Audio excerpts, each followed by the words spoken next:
कडे येत असतील.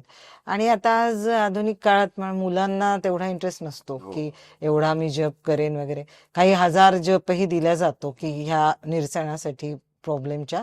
पण मग तो जो जप आहे दिलेला, काही वेळेला असं सांगितलं जातं की आई वडिलांनी केला तरी चालेल किंवा गुरुजींकडूनही करून घ्या. तर ते खरंच जे आहे उपयोगी पडतं का? कसं असायला हवं असं तुम्हाला वाटतं?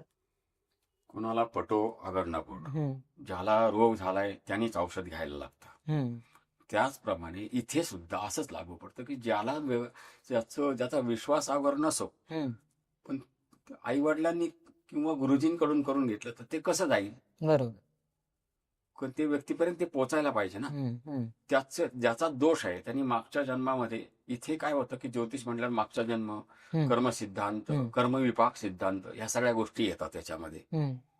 मग त्या व्यक्तीने मागच्या जन्मामध्ये कुणाच्या लग्नासाठी अडथळे आणले असतील, त्याची चूक झाली असेल, त्या व्यक्तीची क्षमा मागायला लागते. बर. ते कर्म सिद्धांताप्रमाणे, कर्मविपाक सिद्धांताप्रमाणे त्या जीवात्म्याचा संबंध असतो तिथे. हम्म.